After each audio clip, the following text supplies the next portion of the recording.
किसी समकोण त्रिकोण अर्थात राइट ट्रायंगल की सबसे बड़ी भुजा का वर्ग उसकी बाकी दोनों भुजाओं के वर्ग के जोड़ के बराबर होता है। इस रेखा चित्र में ए और बी के वर्ग का योग सी के वर्ग के बराबर होगा। विश्व इसे पाइथागोरस थ्योरम या पाइथागोरस के प्रमेय के नाम से जानता है।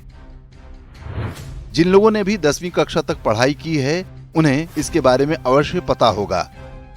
ये प्रमेय बहुत सरल दिखाई देता है, लेकिन इसका उपयोग छोटे कमरे से लेकर बड़े बड़े भवन बनाने में होता है। आज जो ऊंची ऊंची बिल्डिंग बनती हैं, वो बिना इस प्रमेय के ज्ञान के संभव नहीं थीं।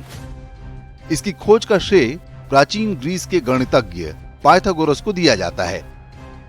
पाइथागोरस का जन्म ईसा के लगभग 580 वर्ष पूर्व हुआ था।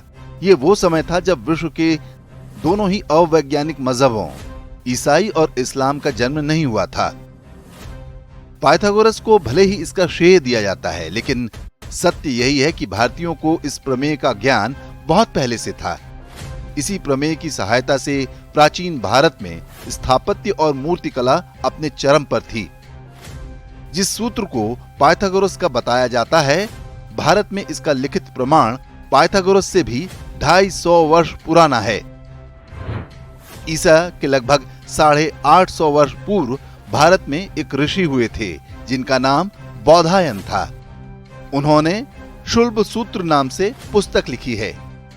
ये भारतीय ज्यामिति का प्राचीनतम उपलब्ध ग्रंथ है। इसमें यज्ञ की वेदी बनाने की शास्त्रीय विधि बताई गई है और इसी क्रम में उन्होंने इस प्रमेय का भी वर्णन किया है।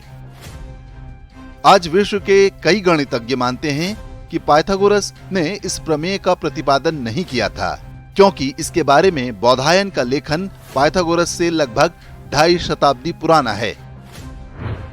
वास्तव में बौधायन या पाइथागोरस से भी पहले मिस्र और बेबीलोन की सभ्यताओं में इस सूत्र के प्रमेय के ढेरों उदाहरण मिलते हैं।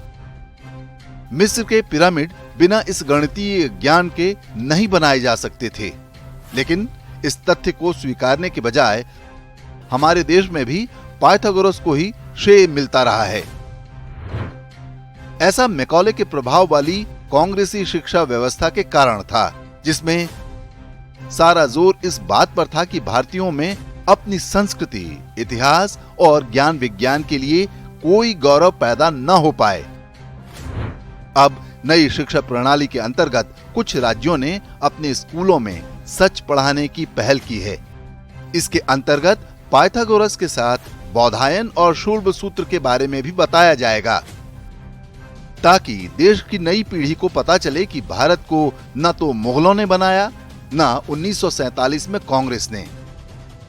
हम विश्व की प्राचीनतम और सबसे वैज्ञानिक मानव सभ्यता हैं और कम से कम हर भारतीय को इस पर गर्व होना चाहिए।